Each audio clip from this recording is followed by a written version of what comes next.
साफ तौर पर नजर आ रहे हैं, क्योंकि अब से थोड़ी ही देर में बजट पेश यहां पर किया जाना है। तमाम यहां पर विपक्ष के दल के जो नेता हैं वो भी यहां पर पहुंचे हुए हैं, लेकिन उससे पहले राज्यपाल का अभिभाषण होता है सदन में और अब मुख्यमंत्री पुष्कर सिंह धामी अब से थोड़ी ही देर में यहां पर बजट पेश करते हुए नजर आएंगे।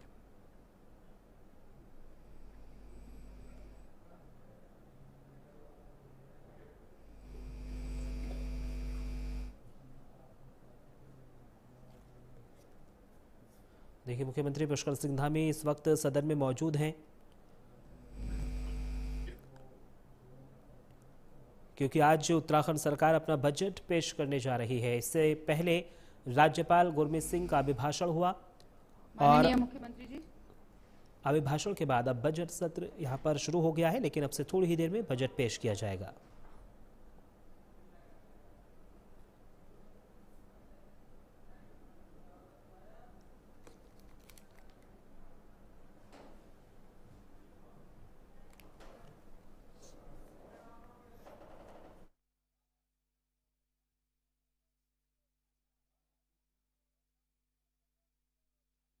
माननीय मंत्री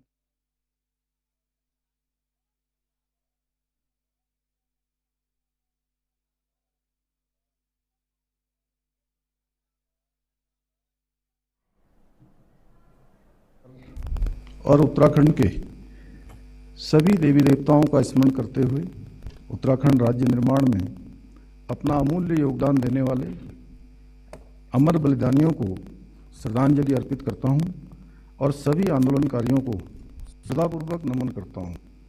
साथ ही देश के लिए अपना सर्वस्व बलिदान करने वाले वीर सैनिकों को मैं अपनी भावांजलि अर्पित करता हूं।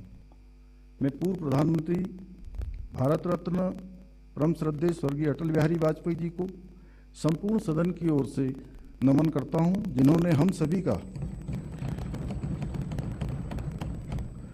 उत्तराखंड के स्थापना का स्वप्न साकार किया और विशेष औद्योगिक पैकेज देकर राज्य की नींव को मजबूती प्रदान की। मैं उत्तराखंड राज्य की विकास यात्रा में अपना योगदान देने वाले सभी कर्मयोगियों को सादर प्रणाम करता हूं। आदरणीय प्रधानमंत्री जी के आशीर्वाद और डबल इंजन सरकार की प्रतिबद्धता से राष्ट्रीय महत्व की अनेक परियोजनाएं उत्तराखंड में गतिमान हैं।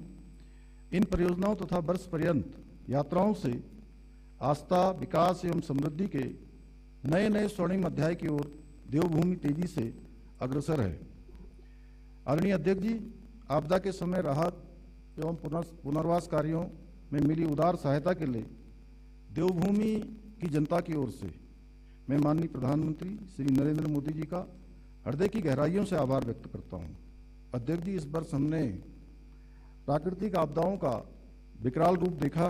उत्तरकाशी में सिलाईबैंड, स्याना चट्टी, नकंची, बड़कोट, मोरी, ओडाटा, धराली, पौड़ी गढ़वाल में सेंजी, बुरासी, बाकुंडा, चमोली में थराली, रुद्रप्रयाग में छेनागाड़ व जखोली, बागेश्वर में ग्राम पौसारी, कपकोट, देहरादून में कालीगाड़, सहसधारा सहित अनेक स्थानों पर हमें प्राकृतिक आपदा का सामना करना पड़ा। प्राकृतिक आपदाओं में असमय मृत्यु को प्राप्त हुए दिवंगत आत्माओं को मैं श्रद्धांजलि अर्पित करता हूं। हमने दर्द बांटा, हौसला बढ़ाया, राहत व अन्य सामग्री वितरण की, पुनर्निर्माण एवं पुनर्वास के सुनियोजित प्रयास किए हैं। आदरणीय अध्यक्ष जी, 9 नवंबर 2000 को राज्य स्थापना के उपरांत राज्य की विकास यात्रा में रजत जयंती वर्ष 2025 का महत्वपूर्ण स्थान है। रजत जयंती समारोह के अवसर पर माननीय राष्ट्रपति जी के संबोधन के साथ विधानसभा का विशेष सत्र आहूत किया गया, जिसमें राज्य की प्रगति एवं विकास के रोड मैप के संबंध में विशेष चर्चा हुई। इस क्रम में रजत जयंती दिवस 9 नवंबर 2025 को परम आदरणीय प्रधानमंत्री जी की गरिमामयी उपस्थिति में 25 वर्ष की शानदार उपलब्धियों को साझा किया। इस अवसर पर अनेक महत्वपूर्ण भविष्यगामी योजनाओं का शिलान्यास एवं लोकार्पण भी किया। प्राकृतिक आपदाओं और आर्थिक चुनौतियों के बीच भी पिछले 25 वर्षों में हमने मातृशक्ति, युवा शक्ति, कर्मठ अन्नदाता एवं उद्यमों की सक्रिय सहभागिता से विकास, सुशासन और जनकल्याण के मानक स्थापित किए। जेल गए अथवा राज्य आंदोलन के दौरान घायल हुए आंदोलनकारियों की पेंशन, प्रतिमाह रुपये 6,000 से बढ़ाकर 7,000 तथा जेल या घायल श्रेणी से भिन्न अन्य राज्य आंदोलनकारियों की पेंशन प्रतिमाह 4,500 से बढ़ाकर 5,500 किया जा चुका है। अध्यक्ष जी, हमारे कार्यकाल में अनेक ऐसी उपलब्धियां हैं जो प्रदेश के इतिहास में पहली बार दर्ज हुई हैं। मैं सम्मानित सदन के समक्ष कुछ उपलब्धियों को प्रस्तुत कर रहा हूं। प्रदेश की जनता से किए गए वायदों को पूर्ण करते हुए 27 जनवरी 2025 को पहली बार समान नागरिक संहिता यूसीसी को लागू किया गया। पहली बार सख्त नकल विरोधी कानून लागू करने वाला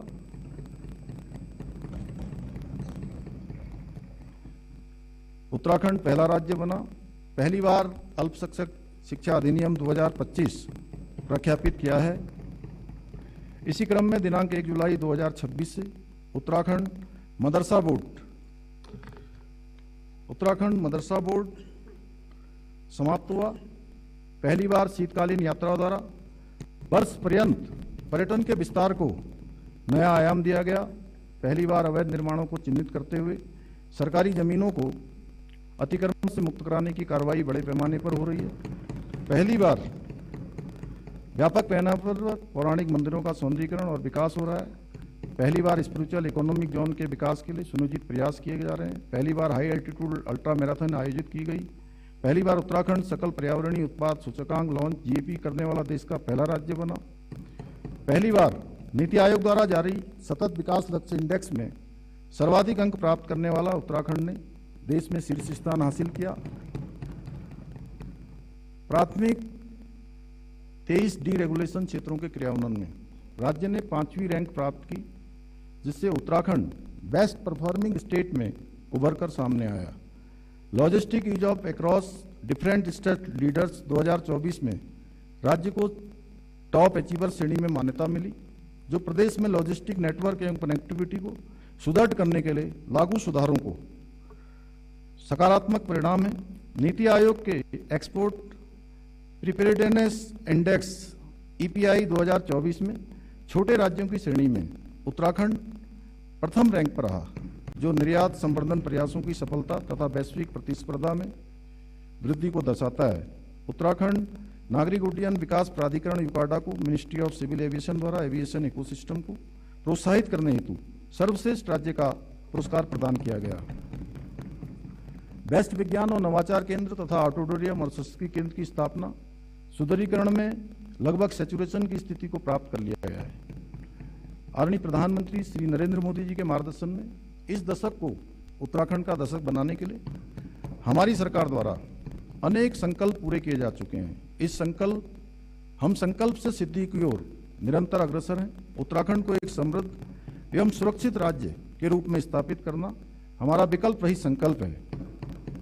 अध्यक्ष जी, हम इस संकल्प के जनादेश मानते हुए होलिस्टिक अप्रोच के साथ काम कर रहे हैं। हम समग्र विकास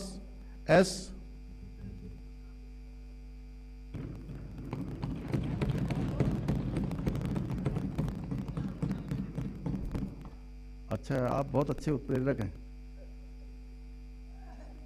एक बार काजी जी के लिए ताली बजा दीजिए आप लोग।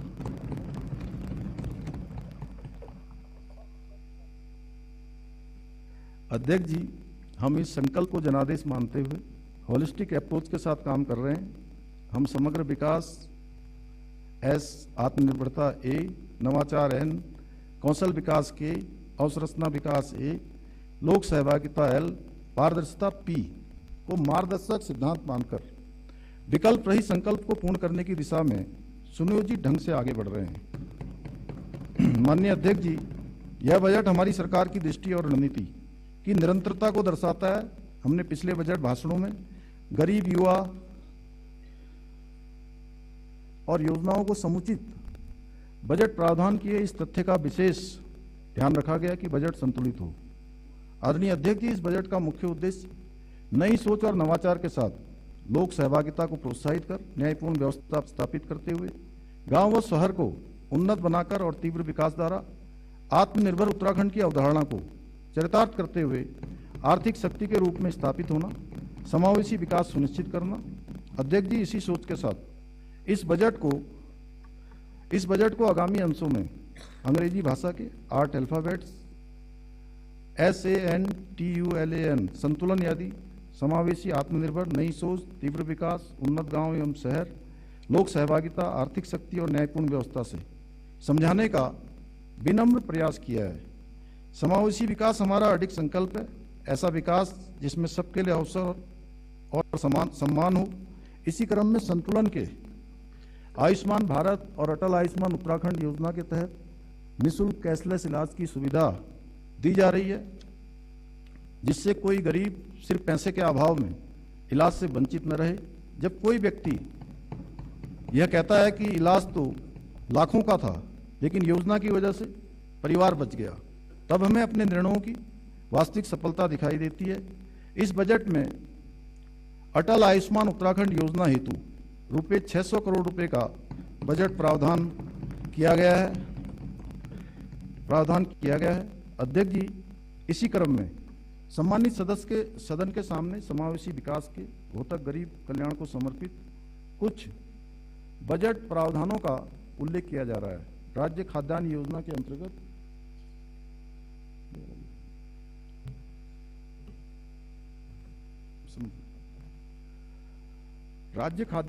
अंतर्गत रुपये 25 करोड़ प्रधानमंत्री आवास योजना हेतु, समग्र रूप से लगभग 298 करोड़ 45 लाख प्रधानमंत्री आवास योजना हेतु, समग्र रूप से लगभग 56 करोड़ रुपए EWS आवास हेतु अनुदानों के अंतर्गत 25 करोड़ रुपए परिवहन निगम की बसों में निर्धारित श्रेणी के यात्रियों हेतु निःशुल्क यात्रा की सुविधा हेतु 42 करोड़ रुपए का बजट प्रावधान किया गया है। महिला समानता को प्रोत्साहित करने एवं जेंडर संवेदनशील प्लानिंग के लिए जेंडर बजटिंग महत्वपूर्ण है। वित्तीय वर्ष 2025-26 में जेंडर बजट में रुपये 16,961 करोड़ 32 लाख का प्रावधान किया गया था। इस वर्ष जेंडर बजटिंग में 19,692 करोड़ 2 लाख का बजट प्रावधान किया जा रहा है। सक्षम आंगनबाड़ी एंड पोषण 2.0 योजना के अंतर्गत 6 माह से 2 वर्ष के लगभग 7,33,000 लाभार्थियों को अनुपूरक पोषाहार आंगनबाड़ी केंद्रों के माध्यम से उपलब्ध कराया जा रहा है। वित्तीय वर्ष 2026-27 में इस योजना हेतु समग्र रूप से लगभग रुपये 598 करोड़ 33 लाख का बजट प्रावधान किया जा रहा है।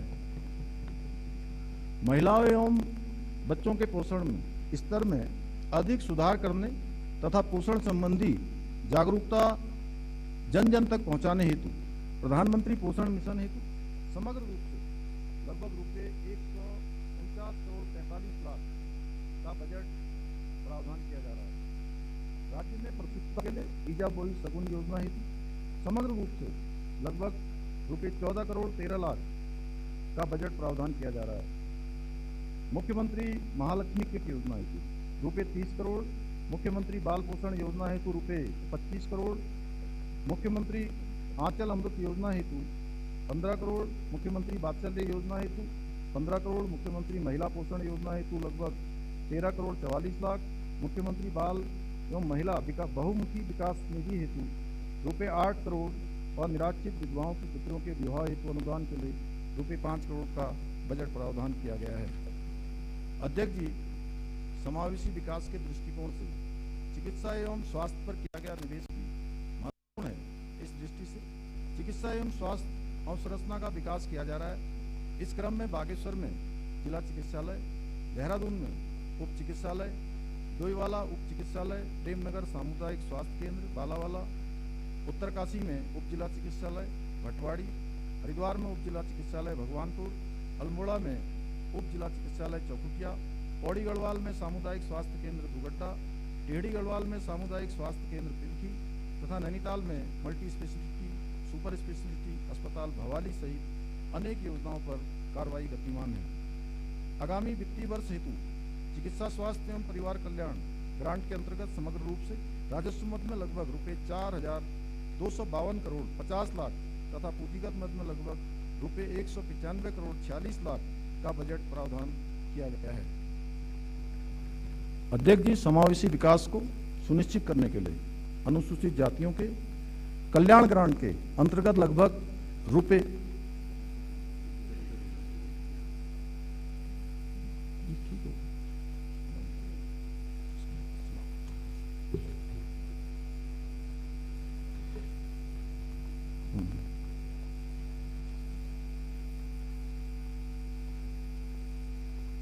अध्यक्ष जी, समावेशी विकास को सुनिश्चित करने के लिए अनुसूचित जातियों के कल्याण ग्रांट के अंतर्गत लगभग रुपये 2,468 करोड़ 89 लाख का बजट का प्रावधान किया जा रहा है। अनुसूचित जनजातियों के कल्याण ग्रांट के अंतर्गत समग्र रूप से लगभग रुपये 746 करोड़ 75 लाख का बजट का प्रावधान किया जा रहा है। अल्पसंख्यक कल्याण विभाग के अंतर्गत पूंजीगत मद में रुपये 98 करोड़ का बजट प्रावधान किया जा रहा है। अध्यक्ष जी, संतुलन के दूसरे अल्फाबेट ए अर्थात आत्मनिर्भर उत्तराखंड बनाने के संदर्भ में कृषि, उद्योग और पर्यटन इन क्षेत्रों की क्षमता को एक साथ आगे बढ़ाते हुए हम ऐसा परिवेश निर्मित कर रहे हैं जिसमें उत्पादकता बढ़े, निवेश आकर्षित हो और सम्मानजनक आजीविका के अवसर मिले। आत्मनिर्भर प्रदेश के निर्माण के लिए कृषि, उद्यम और पर्यटन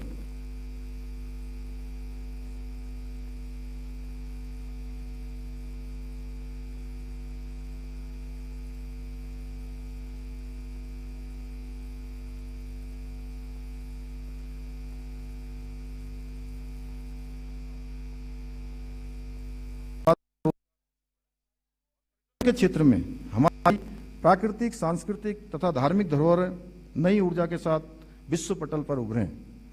अध्यक्ष जी, आत्मनिर्भरता की इस यात्रा में कृषि, उद्योग और पर्यटन हमारे 3 ग्रोथ ड्राइवर्स हैं। ये विकास इंजन मिलकर प्रदेश की अर्थव्यवस्था को गति देंगे, रोजगार के अवसर बढ़ाएंगे, हर नागरिक के जीवन में समृद्धि तथा आत्मविश्वास को नई शक्ति भरेंगे।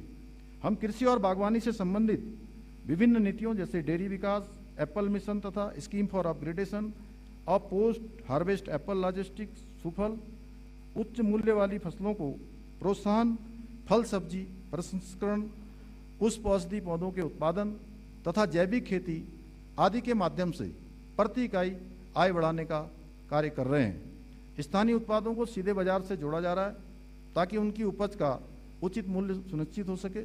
मिलेट मिशन के माध्यम से पोषण सुरक्षा और किसानों की आय दोनों में सुधार सुनिश्चित किया जा रहा है। अध्यक्ष जी, आत्मनिर्भर उत्तराखंड की विकास यात्रा के इस क्रम में हाउस ऑफ हिमालयाज का उल्लेख करना चाहूँगा।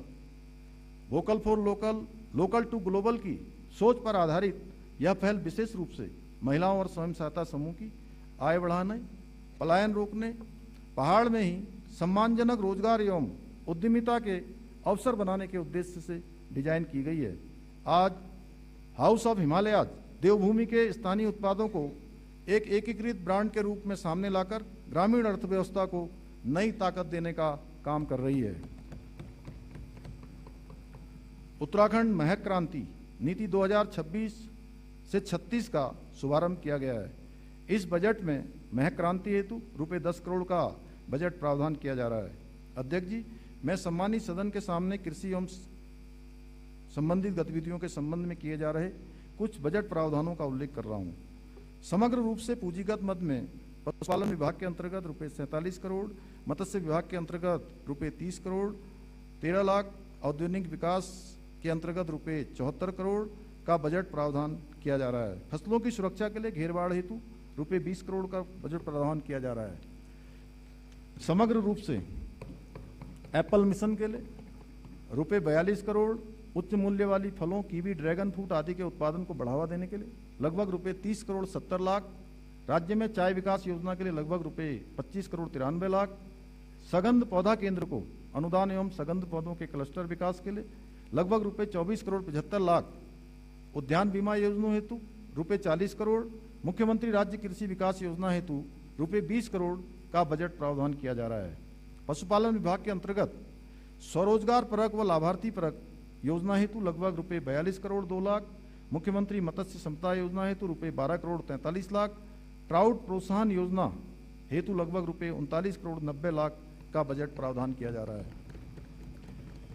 अध्यक्ष जी, आत्मनिर्भरता के लिए कृषि के साथ साथ उद्योग भी महत्वपूर्ण है। राज्य में सीमित भूमि उपलब्धता को ध्यान में रखते हुए हरिद्वार, देहरादून, सेलाकुई और उधम सिंह नगर, काशीपुर, किच्छा तथा पंतनगर में फ्लेटेड फैक्ट्री का निर्माण किया जा रहा है, जिसके माध्यम से लगभग 43,000 वर्ग मीटर प्लग एंड प्ले औद्योगिक क्षेत्र उपलब्ध होगा।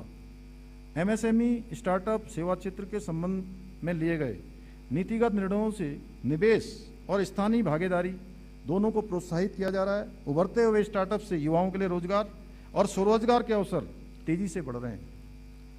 अध्यक्ष जी, मैं सम्मानित सदन के सामने उद्योग से संबंधित योजनाओं में किए गए बजट प्रावधानों का उल्लेख कर रहा हूं। मेगा इंडस्ट्रियल एवं मेगा टेक्सटाइल नीति के अंतर्गत अनुदान के लिए रुपये 25 करोड़, महिला उद्यमियों के लिए विशेष प्रोत्साहन योजना के लिए रुपये 4 करोड़, प्रदेश के सूक्ष्म लघु एवं मध्यम उद्योगों को सहायता योजना के लिए रुपये 75 करोड़, मुख्यमंत्री स्वरोजगार योजना के लिए रुपये 8 crore, 60 crore, promotion of investment, startup और एंटरप्रेन्योरशिप के लिए रुपये 30 करोड़ तथा स्टार्टअप वेंचर फंड हेतु रुपये 25 करोड़ का बजट प्रावधान किया जा रहा है। अध्यक्ष जी, आत्मनिर्भर उत्तराखंड के लिए कृषि और उद्योग पर संक्षिप्त चर्चा के उपरांत अब मैं पर्यटन सेक्टर की ओर आपका ध्यान आकर्षित कर रहा हूं। देवभूमि उत्तराखंड में आस्था, साहसिक पर्यटन, प्राकृतिक सौंदर्य का अद्वितीय संगम है, इसलिए हमारी सरकार ने पर्यटन को विशेष प्राथमिकता दी है। उत्तराखंड नैसर्गिक रूप में पर्यटक प्रदेश है। देवों की धरा, हिमालय का द्वार, माथे पे तिलक, सुंदर अपार। अध्यक्ष जी, आगामी वित्तीय वर्ष में मानसखंड मंदिरमाला मिशन के अंतर्गत द्वितीय चरण में 14 मंदिरों के सुदृढ़ीकरण तथा केदारखंड माला मिशन के अंतर्गत केदारखंड के महत्वपूर्ण मंदिर केदारनाथ, मद महेश्वर, तुंगनाथ, रुद्रनाथ, कल्पेश्वर इत्यादि मंदिरों में अवस्थापना सुविधाओं का विकास किया जाना प्रस्तावित है। टूरिज्म डेस्टिनेशन प्लान के अंतर्गत महासू देवता हनोल, भारत के प्रथम गांव माणा, टिम्मरसैंड, चमोली, गुंजी पिथौरागढ़ का विकास किया जा रहा है।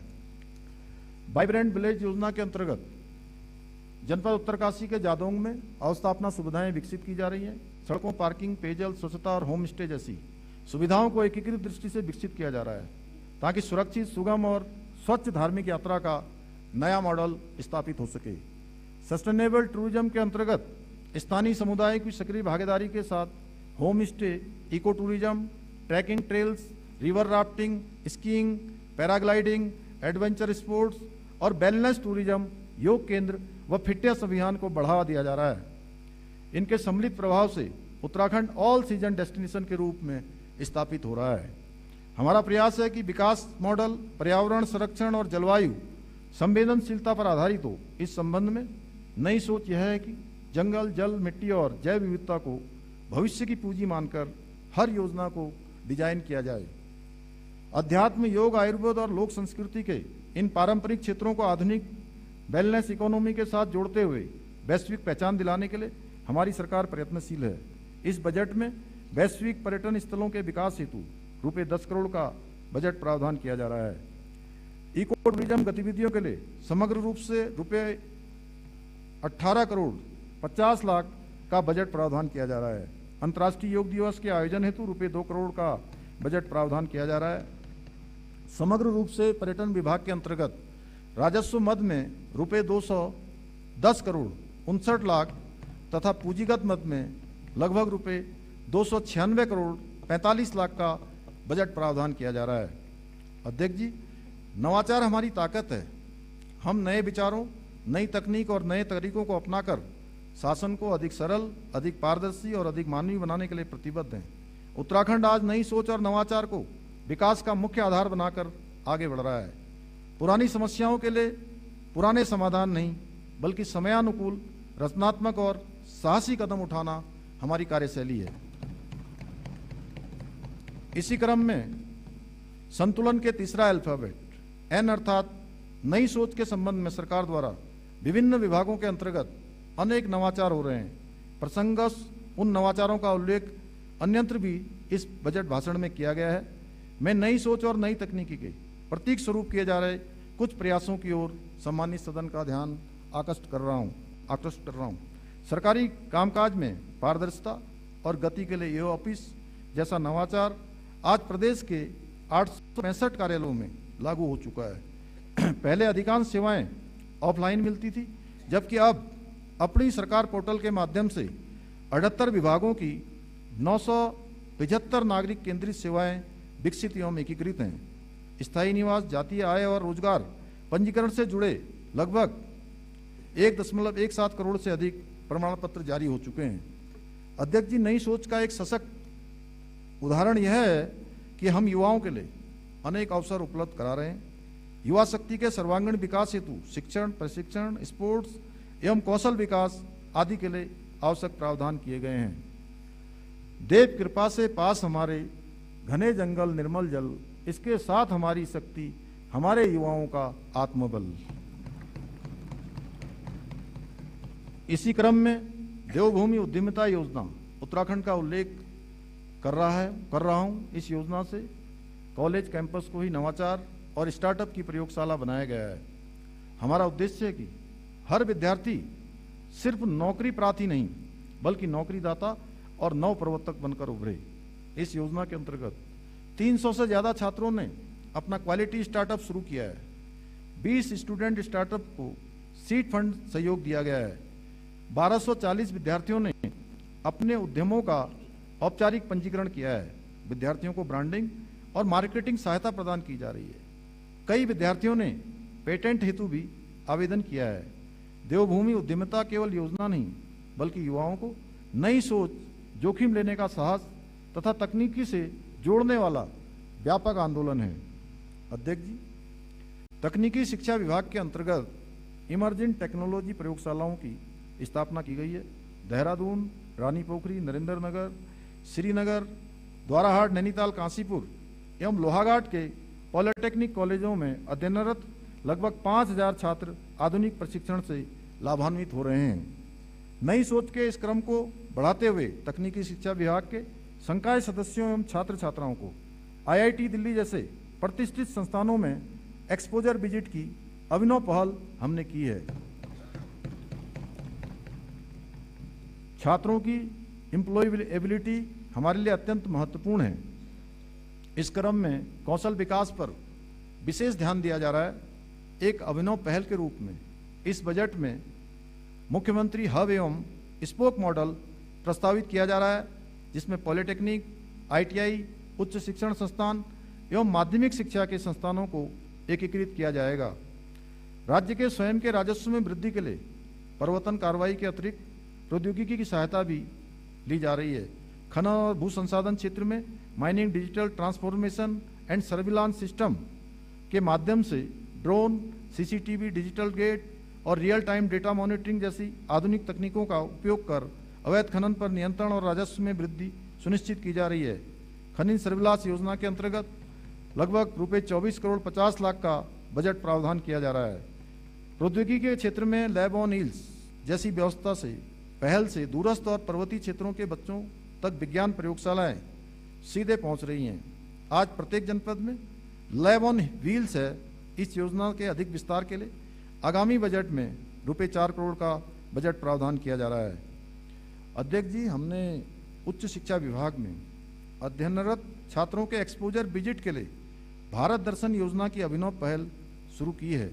इस क्रम को आगे बढ़ाते हुए आगामी बजट में हम उत्तराखंड दर्शन के लिए भी एक नई योजना ला रहे हैं। हमने दून विश्वविद्यालय में हिंदू अध्ययन केंद्र के लिए पद सृजित करने का निर्णय लिया है। राज्य में खेल संस्कृति को बढ़ावा देने और खिलाड़ियों के प्रोत्साहन पर विशेष ध्यान केंद्रित करते हुए नई खेल नीति लागू की गई है। मुख्यमंत्री उदयमान खिलाड़ी उन्नयन योजना के अंतर्गत 8 वर्ष से 14 वर्ष की आयु वर्ग में प्रति जनपद चयनित 300 छात्र छात्राओं को 1500 प्रति माह की छात्रवृत्ति प्रदान की जा रही है। मुख्यमंत्री प्रोत्साहन योजना के अंतर्गत 14 वर्ष से 23 वर्ष की आयु वर्ग के चयनित प्रति जनपद 200 खिलाड़ियों और इसी प्रकार कुल 2600 छात्र छात्राओं को 2000 रुपये प्रति माह की दर से छात्रवृत्ति का भुगतान किया जाता है। उद्यमिता, कौशल एवं नवाचार योजना के अंतर्गत लगभग रुपये 7 crore 11 lakh Doon library and research centre को अनुदान हेतु रुपये 7 करोड़ 60 लाख, राजकीय महाविद्यालयों में ग्रंथालय की स्थापना हेतु रुपये 7 करोड़, शोध एवं विकास कार्य योजना हेतु रुपये 1 करोड़, विद्यालय शिक्षा विभाग के अंतर्गत छात्रवृत्ति हेतु रुपये 15 करोड़, उच्च शिक्षा विभाग के अंतर्गत छात्रवृत्ति हेतु 15 करोड़ तथा खेल विभाग के अंतर्गत छात्रवृत्ति हेतु रुपये 13 करोड़ 50 लाख का बजट प्रावधान किया जा रहा है। अध्यक्ष जी, समग्र रूप से पूंजीगत मद में माध्यमिक शिक्षा विभाग के अंतर्गत रुपये 542 करोड़ 84 लाख, उच्च शिक्षा विभाग के अंतर्गत रुपये 46 करोड़ 30 लाख, तकनीकी शिक्षा विभाग के अंतर्गत लगभग रुपये 98 करोड़ 50 लाख, खेल विभाग के अंतर्गत लगभग रुपये 69 करोड़ 94 लाख, कला एवं संस्कृति विभाग के अंतर्गत लगभग रुपये 9 करोड़ 90 लाख का बजट प्रावधान किया जा रहा है। सूचना एवं प्रौद्योगिकी विभाग के अंतर्गत समग्र रूप से पूंजीगत मद में रुपये 86 करोड़ का बजट प्रावधान किया जा रहा है। संस्कृत पाठशालाओं का अनुदान हेतु रुपये 28 करोड़ का बजट प्रावधान किया जा रहा है। अध्यक्ष जी, नई सोच के प्रतीक कुछ अन्य योजनाओं का यहाँ उल्लेख किया जा रहा है। शहरी क्षेत्र में पैदल मार्ग अवसंरचना के अंतर्गत रुपये 10 करोड़, नगर निकायों को स्मार्ट सिटी के रूप में विकसित करने हेतु रुपये 30 करोड़, राज्य डाटा सेंटर सुदृढ़ीकरण के लिए समग्र रूप से रुपये 65 करोड़, विज्ञान धाम के अंतर्गत लगभग रुपये 6 करोड़ 95 लाख, इमर्जिंग टेक्नोलॉजी एवं AI COE के क्रियान्वयन हेतु लगभग रुपये 10 करोड़ 50 लाख, साइबर सिक्योरिटी के क्रियान्वयन हेतु रुपये 15 करोड़, पैक्स के कंप्यूटरीकरण हेतु लगभग रुपये 5 करोड़ 67 लाख, जनपदों में केंद्रीकृत रिकॉर्ड रूम के अंतर्गत रुपये 10 करोड़, सूचना प्रौद्योगिकी अवसंरचना के अंतर्गत लगभग रुपये 47 crore 50 lakh, uniform civil code के अंतर्गत रुपये 5 करोड़, संशोधित IPC CRPC एवं साक्ष्य अधिनियम हेतु प्रशिक्षण के अंतर्गत रुपये 5 करोड़, विधि विज्ञान प्रयोगशालाओं के अंतर्गत रुपये 6 करोड़ 71 लाख, संघ लोक सेवा आयोग एवं उत्तराखंड राज्य लोक सेवा आयोग की मुख्य परीक्षाओं की कोचिंग हेतु मेधावी छात्र एवं छात्राओं को विशेष आर्थिक सहायता के अंतर्गत रुपये 1 करोड़ 50 लाख का बजट प्रावधान किया जा रहा है। अध्यक्ष जी, ऐसे अनेक और प्रावधान इस बजट में हैं। ये प्रावधान एक अवसरयुक्त परिवेश के घोतक है। प्रसिद्ध कवि श्री शिवमंगल सिंह सुमन जी की पंक्तियों के साथ युवाओं को इन नए अवसरों का लाभ लेने का आह्वान कर रहा हूं। गति प्रबल पैरों में भरी, फिर क्यों रहूं दर दर खड़ा, जब आज मेरे सामने है रास्ता इतना पड़ा, जब तक न मंजिल पा सकूं तब तक मुझे न विराम है, चलना हमारा काम है, चलना हमारा काम है। अध्यक्ष जी, हमारा यह विश्वास है कि राज्य को परम वैभव की प्राप्ति हेतु संस्कृत के संवर्धन को प्राथमिकता में रखना उत्तराखंड के गौरव कवि सुमित्रानंद पंत जी की पंक्तियों का स्मरण कर रहा हूँ।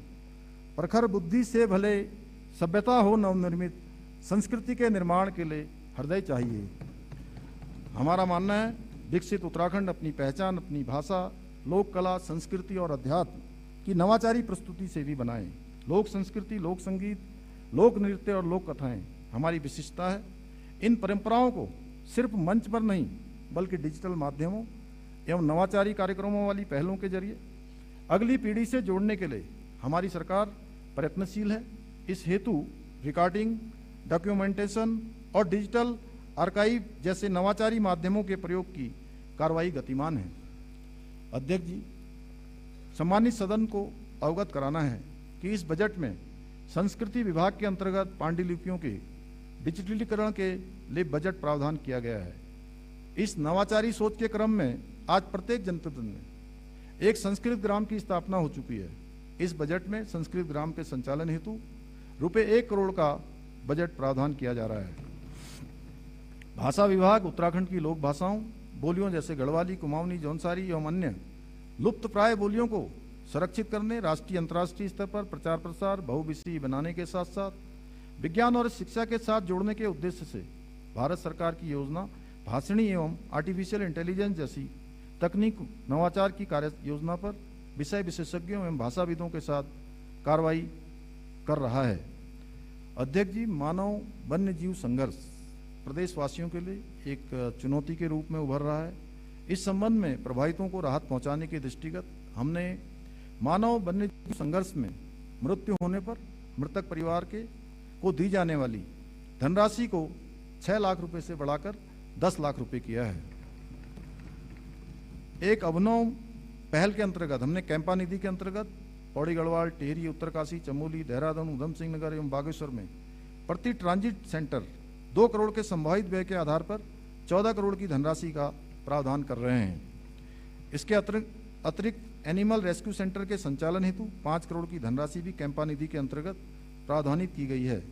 वन विभाग के अंतर्गत समग्र रूप से पूंजीगत मद में रुपये 131 करोड़ 68 लाख का बजट प्रावधान किया जा रहा है। अध्यक्ष जी, अब मैं संतुलन के चौथे अल्फाबेट यानी टी अर्थात तीव्र विकास के लिए सरकार द्वारा किए जा रहे प्रयासों की ओर आपका ध्यान आकृष्ट करना चाहता हूं। हमारी सरकार ने अवस्थापना विकास को प्राथमिकता दी है। हमारा यह विश्वास है कि किसी भी राज्य के विकास की रीढ़ उसकी अवसंरचना होती है। तीव्र विकास के लिए हमारा यह संकल्प है कि प्रदेश की सड़क, ऊर्जा तथा आधुनिक अवसंरचना को नई गति और नई दिशा दी जाए। अध्यक्ष जी, हमने पूंजीगत व्यय में वृद्धि कर अवसंरचना में निवेश बढ़ाया है, जो आने वाले वर्षों में सतत विकास की नींव को और मजबूत करेगा। इसी का परिणाम है कि वर्ष 2019-20 में यह आंकड़ा लगभग 5,000 करोड़ था, जो पिछले 2 वित्तीय वर्षों में लगभग 11,000 करोड़ हो गया। इस वर्ष भी हम पूर्व वर्षों की तुलना में अधिक पूंजीगत व्यय करने की दिशा में आगे बढ़ रहे हैं। जहां सड़क पहुंचती है वहां अवसर पहुंचते हैं, वहां भविष्य पहुंचता है। पहाड़ों में सुरंगों, पुलों और आधुनिक ढांचे के साथ साथ आज हमारा राज्य दूर दराज के इलाकों को विकास की मुख्यधारा से जोड़ रहा है। डबल इंजन सरकार के दम पर हम आने वाले वर्षों में उत्तराखंड के दूरस्थ क्षेत्रों तक रेल पहुंचाने और लास्ट माइल कनेक्टिविटी सुनिश्चित करने के लिए आशान्वित हैं। अध्यक्ष जी, हमारी सरकार के कार्यकाल में लोक निर्माण विभाग के तत्वाधान में अनेक महत्वपूर्ण योजनाएं पूर्ण की हैं। यहाँ कुछ योजनाओं का मैं उल्लेख कर रहा हूँ। कोटद्वार के अंतर्गत चिल्लरखाल सिगड्डी कोटद्वार पाखरो मोटर मार्ग 1 से 12 किलोमीटर का सुदृढ़ीकरण पूर्ण किया गया है। इस योजना के पूर्ण होने से सिगड्डी से किशनपुर, झंडी चौड़, हल्दू खाता, मोटा ढांग, दुर्गापुरी, नींबू चौड़ एवं कोटद्वार की लगभग 80,000 की आबादी को सुरक्षित एवं सुगम यातायात की सुविधा प्राप्त हो रही है। मोटा ढांग के निकट मालनी नदी पर 325 मीटर सेतु और खो नदी पर सुरक्षात्मक कार्य भी संपन्न हो चुके हैं। सेतु के पुनर्निर्माण और सुरक्षात्मक कार्य पूर्ण होने से स्थानीय निवासियों तथा सिद्धबली मंदिर को आने जाने वाले श्रद्धालुओं को सुरक्षित यातायात का लाभ प्राप्त हो रहा है। चमोली में जुम्मा से द्रोणागिरी तक 16 किलोमीटर मार्ग और सेतु का निर्माण पूर्ण किया गया है। पोखरी कर्णप्रयाग मार्ग का सुधारीकरण पूरा किया गया है, जो चारधाम यात्रा का वैकल्पिक मार्ग है। मार्ग एवं सेतु निर्माण कार्य पूरा होने से दूरस्थ पर्वतीय एवं सीमांत जनजातीय क्षेत्र को सुगम आवागमन की सुविधा प्राप्त हुई है। भवाली बाईपास पार्ट 1 में सिपरा नदी पर 30 मीटर लंबे सेतु का निर्माण कार्य पूरा हो चुका है, जो कैंची धाम में लगने वाले जाम से मुक्ति दिलाएगा।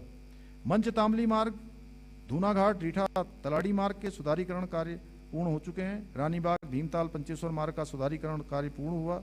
सितारगंज में शक्ति फार्म, पड़ा गांव और नकुलिया मार्गों का सुधारीकरण पूर्ण कर लिया गया है। लोक निर्माण विभाग के तत्वाधान में अनेक महत्वपूर्ण परियोजनाएं गतिमान हैं। इस क्रम में ऋषिकेश में लक्ष्मण झूला के पास 132.30 मीटर लंबे बजरंग सेतु, अल्मोड़ा में NH 109 से नए कलेक्ट्रेट और मेडिकल कॉलेज तक मार्ग का चौड़ीकरण, बाजपुर में जैतपुर धनोरी मार्ग का सुधारीकरण और उधम सिंह नगर में नगला किच्छा मार्ग को 4 लेन में बदलने का कार्य, गदरपुर दिनेशपुर हल्द्वानी मार्ग का निर्माण, चमोली में नंदप्रयाग नंदानगर मार्ग और थराली देवाल बाढ़ मार्ग का सुधारीकरण कार्य उल्लेखनीय है।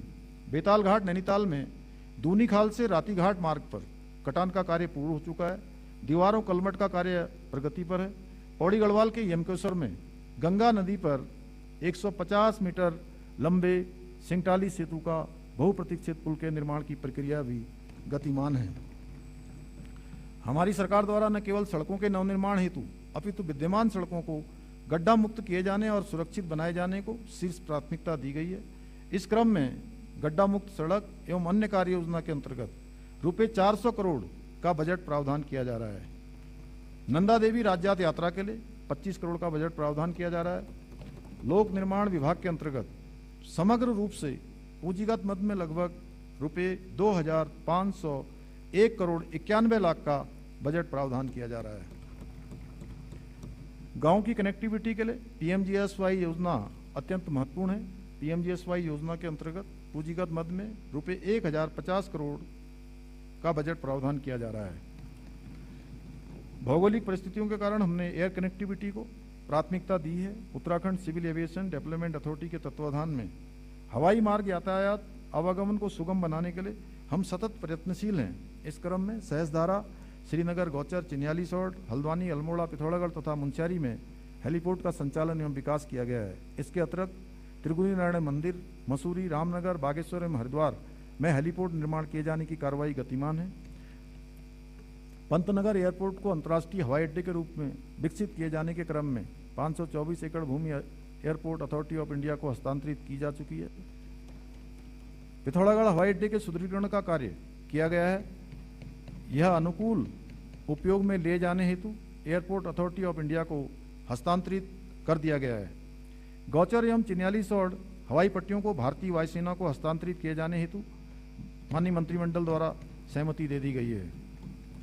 केदारनाथ शटल सेवा को सुदृढ़ एवं सुरक्षित बनाए जाने के अतिरिक्त गौचर बद्रीनाथ शटल सेवा को भी आगामी चारधाम यात्रा में आरंभ किए जाने की कार्रवाई गतिमान है। संचालित फिक्स्ड विंग रूटों के अंतर्गत देहरादून, पंतनगर और पिथौरागढ़ से हवाई कनेक्टिविटी के विस्तार पर कार्य किया जा रहा है। नागरिक उड्डयन विभाग के अंतर्गत समग्र रूप से पूंजीगत मद में लगभग रुपये 52 करोड़ 50 लाख का बजट प्रावधान किया जा रहा है। अध्यक्ष जी, हमारी सरकार ने निवेशकों के लिए अनुकूल वातावरण बनाया है ताकि उद्योग लगें और युवाओं के लिए नए रोजगार के अवसर पैदा हों। सरल नियम, सिंगल विंडो क्लियरेंस और पारदर्शी नीति के जरिए हमने उद्यमियों का विश्वास बढ़ाया है। अध्यक्ष जी, उत्तराखंड ने हरित ऊर्जा के क्षेत्र में अग्रणी कदम उठाए हैं। सौर ऊर्जा, जल विद्युत ऊर्जा का उत्पादन बढ़ाने के लिए गंभीरता से कार्य किया जा रहा है। हिमालयी पारिस्थितिकी को सुरक्षित रखते हुए विकास करना हमारी प्राथमिकता है। यूजेवीएनएल के तत्वाधान में विगत 4 वर्षों में अनेक महत्वपूर्ण परियोजनाएं पूर्ण की गई हैं। यहाँ कुछ योजनाओं का मैं उल्लेख कर रहा हूँ। 120 मेगावाट की ब्यासी जल विद्युत परियोजना, 15 मेगावाट की मध्य महेश्वर परियोजना, 5 मेगावाट की सुरिनगांड परियोजना, 4.5 मेगावाट की कालीगंगा द्वितीय, 90 मेगावाट की तिलोत परियोजना का रिनोवेशन एंड मॉडर्नाइजेशन, 51 मेगावाट की ढालीपुर परियोजनाओं का रिनोवेशन एवं मॉडर्नाइजेशन। इन योजनाओं के पूर्ण होने से संबंधित परियोजना क्षेत्रों में विद्युत आपूर्ति में सुधार हुआ है। इसके अतिरिक्त स्थानीय निवासियों को प्रत्यक्ष और अप्रत्यक्ष रूप से रोजगार प्राप्त हुआ है। जल विद्युत उत्पादन के क्षेत्र में SJVN द्वारा 60 मेगावाट की नेटवर्क मोरी, THDC इंडिया लिमिटेड द्वारा 750 मेगावाट की टेहरी पंप स्टोरेज प्लांट भी इसी अवधि में पूरी हुई है। इन योजनाओं के पूर्ण होने से स्थानीय निवासियों को प्रत्यक्ष और अप्रत्यक्ष रूप से रोजगार प्राप्त हुआ है तथा SJVN द्वारा विकसित 60 मेगावाट परियोजना के सापेक्ष 12% निःशुल्क विद्युत राज्य को प्राप्त हो रही है। अध्यक्ष जी, उरेडा के तत्वाधान में स्वरोजगार और उद्यमिता विकास के दृष्टिगत 250 मेगावाट के लक्ष्य के साथ मुख्यमंत्री सौर स्वरोजगार योजना चलाई गई है। इससे लगभग 3500 से अधिक लोगों को प्रत्यक्ष एवं अप्रत्यक्ष रूप से रोजगार प्राप्त हो रहा है तथा स्थानीय सामाजिक आर्थिक परिदृश्य में सुधार हो रहा है। अब तक कुल 137 मेगावाट क्षमता की 746 परियोजनाएं स्थापित की जा चुकी हैं।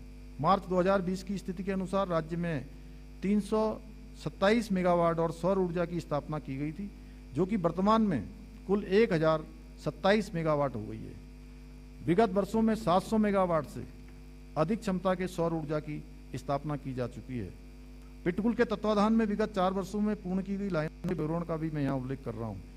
132 किलो वोल्ट की पदार्था से चिला पारेषण लाइन, 220 किलो वोल्ट की जाफरपुर TSS रुद्रपुर रेलवे पारेषण लाइन, 132 किलोवाट की लक्सर कैवेंडिश लाइन, 132 किलोवाट की double circuit Kashipur Bajpur line द्वितीय सर्किट लाइन, 220 किलोवोल्ट की बरम जोलजीबी पारेषण लाइन तथा 132 किलोवोल्ट की बिंदाल पुरकुल लाइन है। अध्यक्ष जी, यह भी अवगत कराना है कि आगामी वित्तीय वर्ष में पिटकुल के तत्वाधान में अनेक महत्वपूर्ण परियोजनाएं पूर्ण होने की दिशा में अग्रसर हैं। मैं यहाँ कुछ योजनाओं का उल्लेख कर रहा हूँ।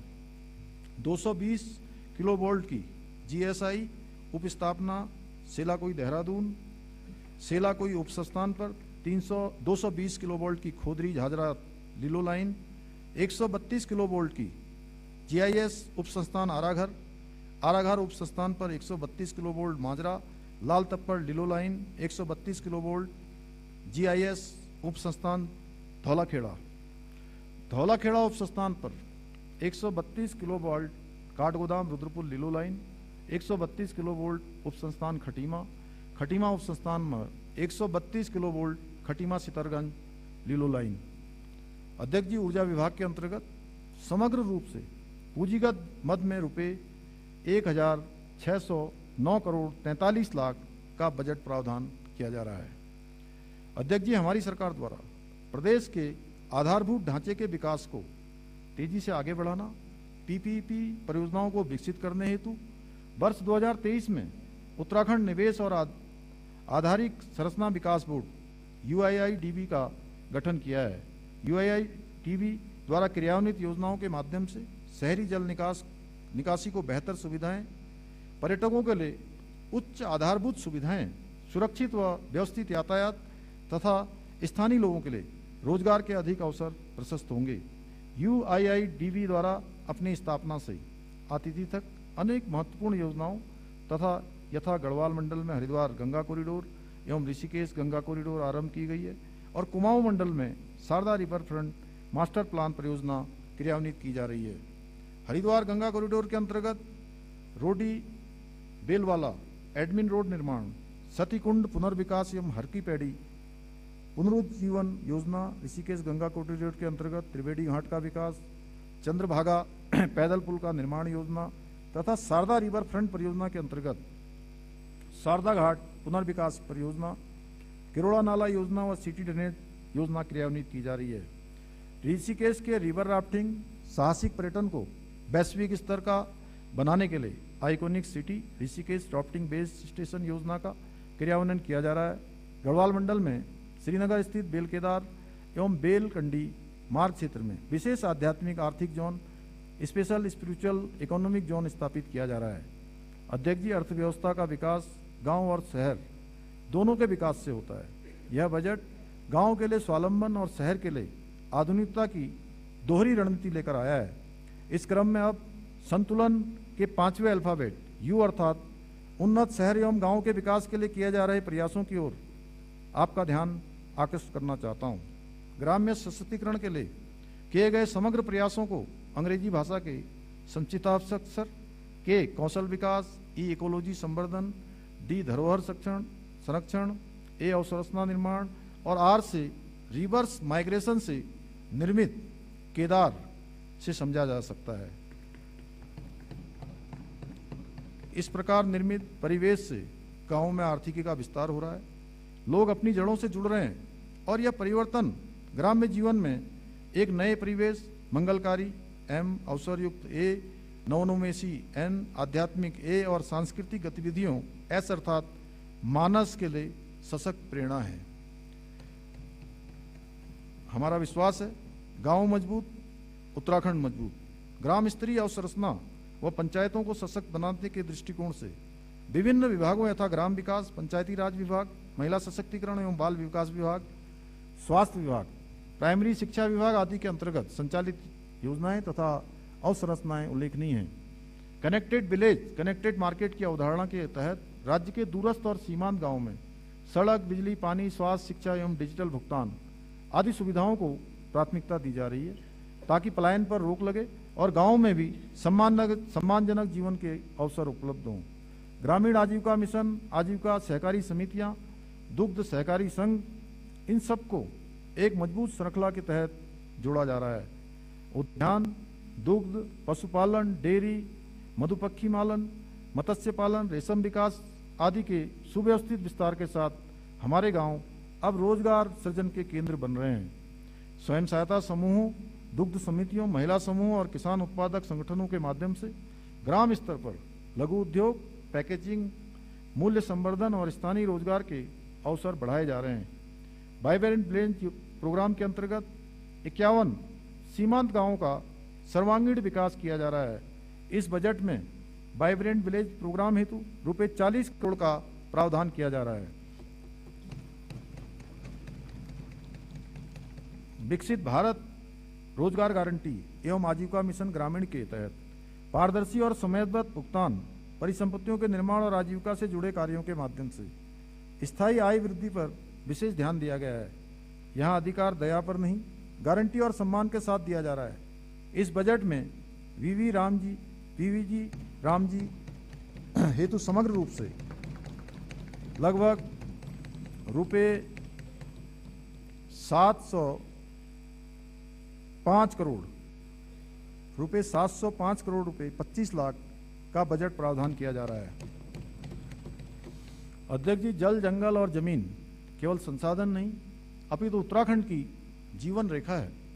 इस बजट में हमने पेयजल, सिंचाई, स्रोत संरक्षण, भूल जल पुनर्भरण, वाटर सेट के विकास के संकल्प के साथ योजनाओं के लिए पर्याप्त प्रावधान किया है। ग्रामीण विकास के अंतर्गत समग्र रूप से पूंजीगत मद में रुपये 1,642 करोड़ 20 लाख का बजट प्रावधान किया जा रहा है। अध्यक्ष जी, शहरी विकास किसी भी राज्य की प्रगति का महत्वपूर्ण आधार है, इसलिए सुव्यवस्थित योजना प्रबंधन की आवश्यकता को ध्यान में रखते हुए जनता को बेहतर बुनियादी सुविधाएं, पेयजल, स्वच्छता, स्मार्ट मोबिलिटी और आवास जैसी सेवाएं उपलब्ध कराना हमारी प्राथमिकता है। शहरों में ट्रैफिक जाम की समस्या के समाधान के लिए हमने सुनियोजित तरीके से संपूर्ण राज्य में विभिन्न स्थानों पर 196 पार्किंग स्थलों का चयन किया है,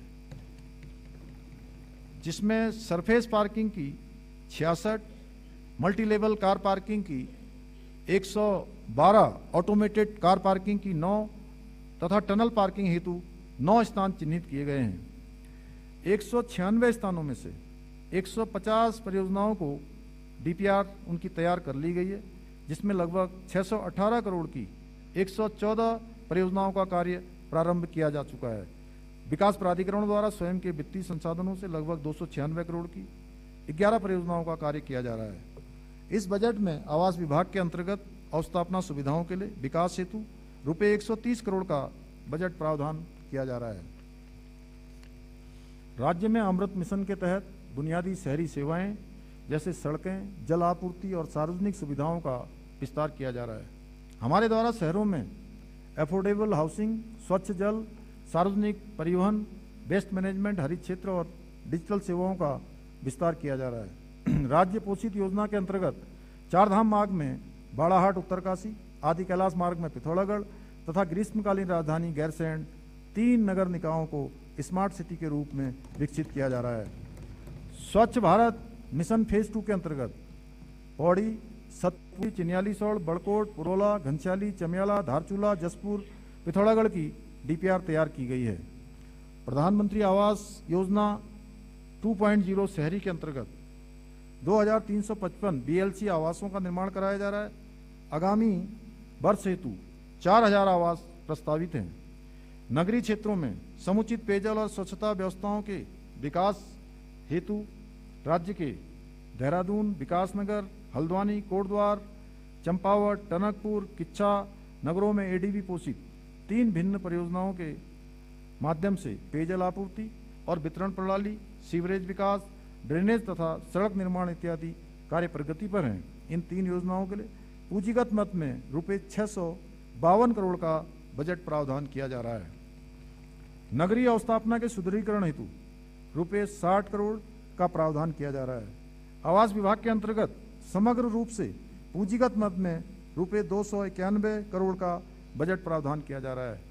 सरयू एवं अन्य रिवर फ्रंट परियोजनाओं के विकास हेतु रुपये 10 करोड़ का बजट प्रावधान किया जा रहा है। शहरी विकास विभाग के अंतर्गत समग्र रूप से पूंजीगत मद में रुपये 1,401 करोड़ 85 लाख का बजट प्रावधान किया जा रहा है। अध्यक्ष जी, 16वें केंद्रीय वित्त आयोग एवं राज्य वित्त आयोग की संस्तुतियों के क्रम में हम इस बजट में शहरी निकाय हेतु समग्र रूप से रुपये 1,014 करोड़ एवं पंचायती राज संस्थाओं हेतु रुपये 1,491 करोड़ का बजट प्रावधान कर रहे हैं। अध्यक्ष जी, जनहित, जन सहभागिता और सुशासन हमारी कार्यनीति है। हम मानते हैं कि नीतियां कागज पर नहीं, लोगों के जीवन में दिखने वाले बदलाव से परखी जाती हैं। हमारे लिए सिर्फ योजना बनाना पर्याप्त नहीं है, समस्या का वास्तविक समाधान और नागरिक की संतुष्टि सबसे अधिक महत्वपूर्ण है। इस क्रम में मैं अब संतुलन के छठे अल्फाबेट एल अर्थात लोक सहभागिता के लिए किए जा रहे प्रयासों की ओर आपका ध्यान आकृष्ट करना चाहता हूँ। सुशासन हमारे लिए सर्वोपरि है। यह बजट सुशासन के मार्ग को आगे बढ़ाता है, जिसमें शासन की नीति और योजना, व्यय, निर्णय का केंद्र बिंदु सामान्य नागरिक, विशेषकर अंतिम पंक्ति में खड़ा व्यक्ति है। हमारा उद्देश्य है कि कोई भी नागरिक अपने अधिकारों से वंचित न रहे। किसी भी योजना का लाभ लेने के लिए उसे दर दर नहीं भटकना पड़े। पहली बार जन जन की सरकार, जन जन के द्वार कार्यक्रम के अंतर्गत सभी जनपदों में न्याय पंचायत स्तर पर कार्यक्रमों का आयोजन किया गया है। इस कार्यक्रम के अंतर्गत 660 से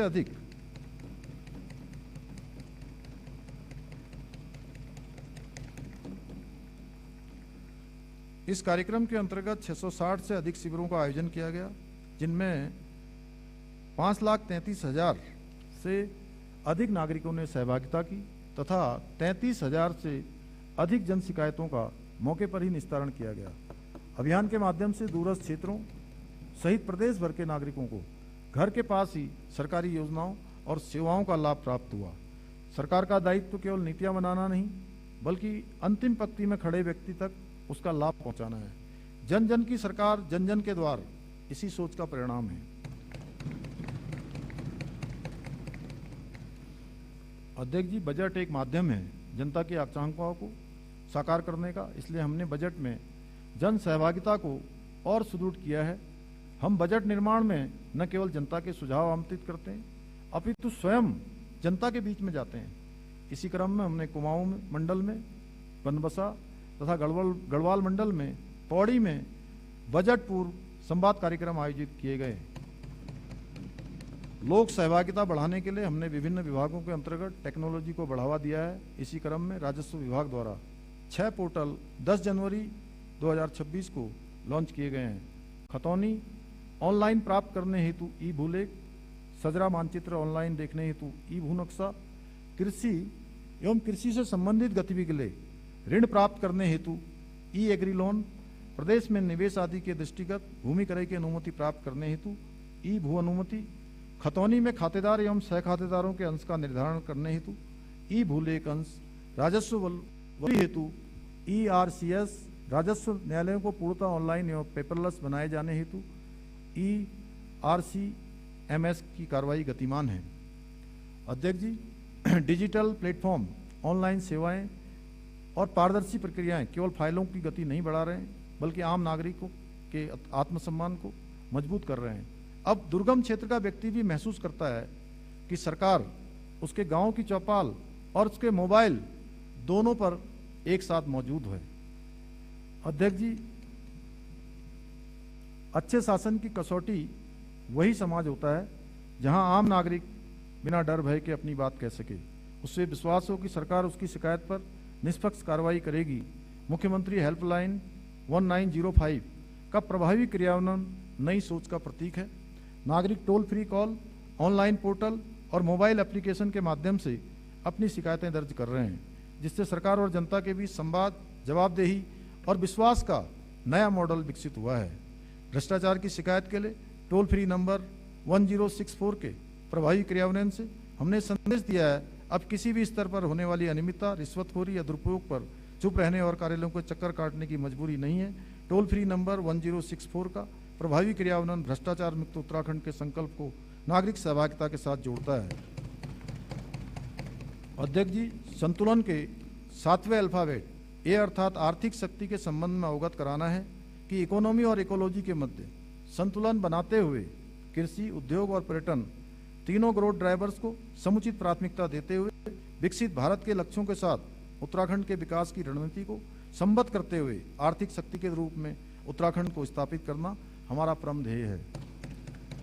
इसी क्रम में मानव पूंजी में निवेश, क्षमता संवर्धन, पूंजीगत व्यय में वृद्धि, निर्बाध एवं सुरक्षित संयोजकता एवं प्रौद्योगिकी आधारित विकास और स्टार्टअप इकोसिस्टम को एकीकृत दृष्टि के साथ विकसित करने का कार्य किया जा रहा है। हम प्रतिस्पर्धी अर्थव्यवस्था को की चुनौतियों का सामना करते हुए नए अवसरों का लाभ प्रदेश को दिलाने के लिए प्रतिबद्ध हैं। स्थानीय संसाधनों, उद्यमिता और नवाचार की शक्ति से एक आशापूर्ण परिवेश निर्मित हो रहा है। अध्यक्ष जी, सुशासन हमारा जीवन मंत्र है। कुशलता, जवाबदेही, पारदर्शिता और संवेदनशीलता हमारी प्रशासनिक व्यवस्था के मार्गदर्शक हैं। ई गवर्नेंस का प्रभावी क्रियान्वयन शासन को सेवा में बदल रहा है। पारदर्शी व्यवस्था, तकनीकी आधारित शासन, वित्तीय सुप्रबंधन, सर्वस्पर्शी विकास के माध्यम से जनता का विश्वास शासन प्रणाली पर लगातार बढ़ रहा है। इसी क्रम में संतुलन के 8वें अल्फाबेट एन अर्थात न्यायपूर्ण व्यवस्था की ओर ध्यान आकृष्ट करना चाहता हूं। न्यायपूर्ण व्यवस्था के लिए आवश्यक है कि कानून समान रूप से लागू हो, निर्णय पूर्वाग्रह रहित हो, व्यक्ति अपनी सामाजिक या आर्थिक स्थिति के कारण न्याय से वंचित न रहे। हमने अनेक योजनाओं के माध्यम से न्याय, गृह, समाज कल्याण, जनजाति कल्याण, अल्पसंख्यक कल्याण सहित अन्य विभागों में आवश्यक प्रावधान किए हैं। शिक्षा, स्वास्थ्य, कौशल विकास और आजीविका आदि के क्षेत्र में सामाजिक न्याय को आर्थिक अवसर में बदलने का प्रभावी साधन है। शिक्षा एवं कौशल विकास, सामाजिक सुरक्षा योजनाएं, असंगठित क्षेत्र के श्रमिकों के कल्याण की योजनाएं आदि को ध्यान में रखकर किए जा रहे बजट प्रावधान इस दिशा में सशक्त पहल है। इस बजट में यथास्थान ऐसे अनेक प्रावधान किए जा रहे हैं।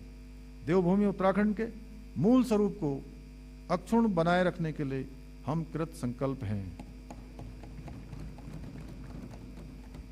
अतिक्रमण मुक्त उत्तराखंड के लिए नदियों, नालों, तालाबों, सरकारी और वन भूमि पर अतिक्रमण हटाने के लिए राजस्व, वन, सिंचाई और शहरी विकास विभागों की संयुक्त कार्य योजना लागू है। राज्य की सरकारी भूमि अतिक्रमण मुक्त करने की दिशा में हमने महत्वपूर्ण प्रगति की है। देवभूमि परिवार योजना के अंतर्गत राज्य का एक एकीकृत, व्यापक एवं गतिशील परिवार आधारित डाटाबेस का निर्माण किया जा रहा है। आगामी वित्तीय वर्ष में इस योजना को लागू किया जाएगा। इस बजट में देवभूमि परिवार योजना के अंतर्गत लगभग रुपये 10 करोड़ 17 लाख का बजट प्रावधान किया जा रहा है। हमारा ध्येय है उत्तराखंड ऐसा राज्य बने जहां हर नागरिक सिर ऊंचा रखकर जी सके, ज्ञान, अवसर तथा न्याय सबके लिए मुक्त और सहज हो, जहां मानवीय संवेदनाओं का दिया अखंड जलता हो और हृदय वसुधैव कुटुंबकम भाव से धड़कता हो। यह बजट रोजगार परक विकास को नई दिशा देने वाला है। हमारा लक्ष्य है कि युवाओं को अपने गांव, अपने जिले, अपने राज्य में सम्मानजनक रोजगार और स्वरोजगार के अवसर मिले ताकि पलायन रुके और रिवर्स माइग्रेशन को बढ़ावा मिले। रोजगार आधारित विकास के लिए हमारा संकल्प है कि सिर्फ रोजगार नहीं बल्कि रोजगार के अवसरों की श्रृंखला तैयार करनी है। इस बजट में कौशल विकास, उद्योग, एमएसएमई, पर्यटन, कृषि आधारित इकाइयां और सेवा क्षेत्र को इस तरह प्रोत्साहित किया गया है कि नए उद्यम सृजित हों, पुराने उद्यमों को नई रफ्तार मिले और युवाओं के लिए स्थायी रोजगार के व्यापक अवसर उपलब्ध हों। राज्य की विशिष्ट परिस्थितियों को देखते हुए उत्तराखंड कौशल विकास मिशन, मुख्यमंत्री रोजगार मिशन 2.0, वीर चंद्र सिंह गढ़वाली पर्वतीय पर्यटन रोजगार योजना, एमएसएमई और स्टार्टअप नीतियां आदि कार्यक्रमों को इस बजट में सुदृढ़ किया जा रहा है। अध्यक्ष जी, विभिन्न स्वरोजगार योजनाओं के माध्यम से हमने उद्यमिता विकास के अनुरूप परिवेश का निर्माण किया है। अर्थव्यवस्था में युवा, उद्यमी, प्रगतिशील कृषक आदि के सशक्त योगदान के लिए राह प्रशस्त है। इसका परिणाम यह देखने में आ रहा है कि ब्रेन ड्रेन अब ब्रेन गेन में बदल रहा है। अनेक उद्यमशील प्रवासी अपनी जड़ों से जुड़ रहे हैं। उद्यमशीलता के परिवेश की पहचान यही होती है, हौसलों के साथ सरकार खड़ी होती है। अध्यक्ष जी, विकसित उत्तराखंड की संकल्प सिद्धि के लिए संकल्प मॉडल के उपरांत रोजगार योजनाओं की ओर आपका ध्यान आकृष्ट कर रहा हूं। क्या हुआ, अभी तो 1 घंटा ही हुआ है, जल्दी कर दिया हमने। वो बेहड़ जी से कह रहा हूं मैं ना।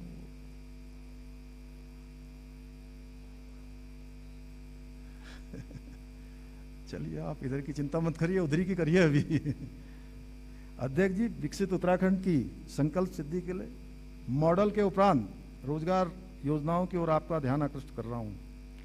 रोजगार सृजन एवं उद्यमिता विकास के दृष्टिगत मुख्यमंत्री युवा भविष्य निर्माण योजना 10 करोड़, मुख्यमंत्री जनजाति रोजगार उत्कर्ष योजना एवं मुख्यमंत्री स्वावलंबी बंदी कौशल विकास योजना प्रस्तावित कर रहे हैं। नई मांग के माध्यम से ITI उन्नयन हेतु PM सेतु के अंतर्गत समग्र रूप से 20 करोड़ एवं सेंटर ऑफ एक्सीलेंस एवं क्षमता विकास के अंतर्गत रुपये 80 करोड़ का बजट प्रावधान किया जा रहा है। आदरणीय अध्यक्ष जी, यह बजट केवल संख्याओं, योजना और घोषणाओं का संग्रह नहीं है, अपितु 1.25 करोड़ नागरिकों का साझा विजन है। यह बजट विकास व विरासत, संस्कृति व आधुनिकता, अध्यात्म व विज्ञान का संतुलित संगम है। हम वित्तीय अनुशासन, समावेशी विकास, समग्र विकास, पर्यावरण संरक्षण और सहभागी शासन के आधार स्तंभों पर समस्या समाधान और निस्तारीकरण के मूल मंत्र के साथ विकसित उत्तराखंड की परिकल्पना को साकार करने का प्रयास कर रहे हैं। मैं इस सम्मानित सदन के माध्यम से देवभूमि की जनता को आश्वस्त करना चाहता हूं कि हम सभी क्षेत्रों को समान अवसरों के साथ आगे बढ़ाने तथा आर्थिक समृद्धि के केंद्र के साथ साथ पर्यावरणीय संतुलन को भी ध्यान में रखते हुए विकास की यात्रा पर निरंतर आगे बढ़ेंगे। हम उत्तराखंड की ऊर्जावान युवा शक्ति, प्राकृतिक संपदा और आध्यात्मिक विरासत को समन्वित कर नए रोजगार, नए अवसर, नई उम्मीदों का सृजन करेंगे। यह बजट संकल्प से शिखर तक की सुचारू यात्रा के साथ विकसित भारत की अग्रिम पंक्ति में गर्व से खड़ा होने का एक संकल्प है। आदरणीय अध्यक्ष जी, विश्वविख्यात लेखक विक्टर ह्यूगो के शब्दों को मैं उद्धृत कर रहा हूं, जिस विचार का समय आ गया हो, जिस विचार का समय आ गया हो उसे कोई रोक नहीं सकता। तीसरे दशक को उत्तराखंड का दशक बनाने का विचार परम आदरणीय प्रधानमंत्री श्री नरेंद्र मोदी जी के मानस में श्री केदारनाथ जी के पवित्र प्रांगण में आया, तब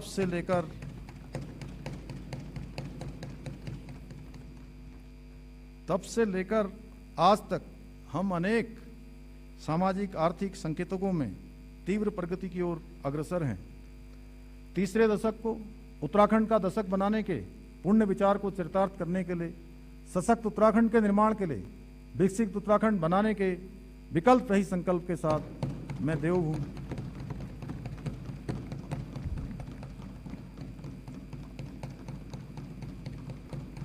बजा लो और जोर से बजा लो एक बार पहले, अब खत्म होने वाला है।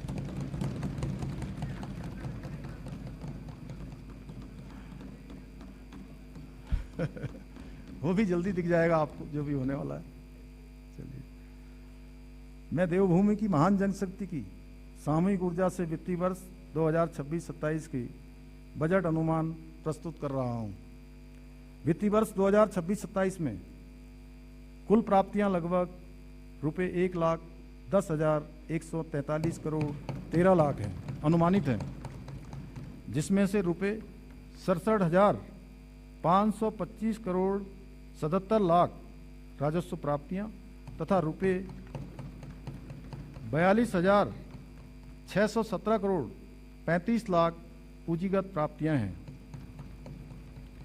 वित्तीय वर्ष 2026-27 में राजस्व प्राप्तियों में कर राजस्व रुपये 43,327 करोड़ 43 लाख है, जिसमें केंद्रीय करों में राज्यांश रुपये 17,414 करोड़ 57 लाख सम्मिलित हैं। राज्य के स्वयं के स्रोतों से कुल अनुमानित राजस्व प्राप्ति रुपये 31,620 करोड़ 3 लाख में कर राजस्व रुपये 25,912 करोड़ 46 लाख तथा करेतर राजस्व रुपये 5,707 करोड़ 17 लाख अनुमानित हैं। व्यय वर्ष 2026-27 में ऋणों के प्रतिदान, अर्थोपाय, अग्रिम सहित पर रुपये 28,160 करोड़ 63 लाख, ब्याज की अदायगी के रूप में रुपये 7,929 करोड़ 40 लाख, राज्य कर्मचारियों के वेतन भत्तों आदि पर लगभग रुपये 19,174 करोड़ 97 लाख, सहायता प्राप्त शिक्षण व अन्य संस्थाओं व कर्मचारियों के वेतन भत्तों के रूप में लगभग रुपये 1,479 करोड़ 9 लाख, पेंशन एवं अन्य सेवानिवृत्ति की लाभों के रूप में रुपये 11,137 करोड़ व्यय अनुमानित है। वर्ष 2026-27 में कुल व्यय रुपये 1,11,703 करोड़ 21 लाख अनुमानित है। कुल अनुमानित व्यय में से रुपये 64,989 करोड़ 44 लाख राजस्व लेखे का व्यय है तथा रुपये 46,713 करोड़ 77 लाख पूंजी लेखे का व्यय है। समेकित निधि वर्ष 2026-27 के बजट में कोई राजस्व घाटा अनुमानित नहीं है, अपितु रुपये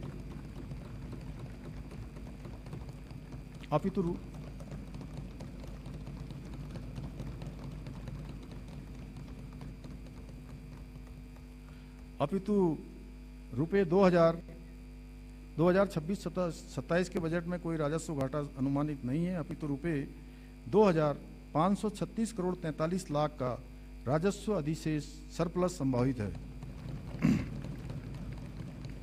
रुपये 12,579 करोड़ 70 लाख का राजकोषीय घाटा होने का अनुमान है, जो कि सकल राज्य घरेलू उत्पाद का 2.94% है।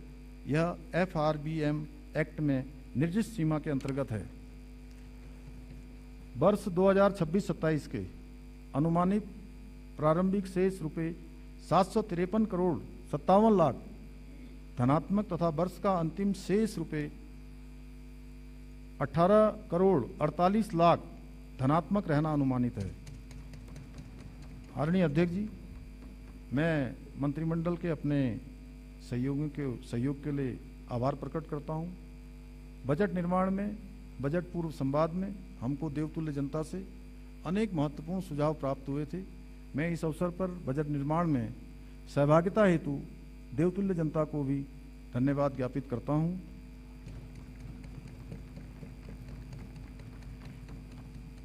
वित्त विभाग के अधिकारियों एवं कर्मचारियों ने बजट तैयार करने में जो सहायता मुझे दी है, उसके लिए मैं उनका हार्दिक आभार प्रकट करता हूं। मैं उत्तराखंड महालेखाकार का आभारी हूं। मैं राजकीय मुद्रालय रुड़की तथा NIC के अधिकारियों एवं कर्मचारियों को सहयोग के लिए धन्यवाद देना चाहता हूं। विरासत है, धरोहर है, विरासत है, धरोहर है, नवाचार की पैमाइश है, विकसित उत्तराखंड बनाने के लिए बजट में आजमाइश है।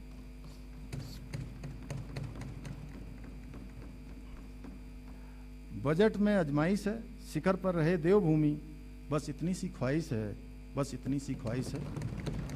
इन्हीं शब्दों के साथ आदरणीय अध्यक्ष जी, मैं वित्तीय वर्ष 2026-27 का आय व्यय प्रस्तुत करता हूं। धन्यवाद।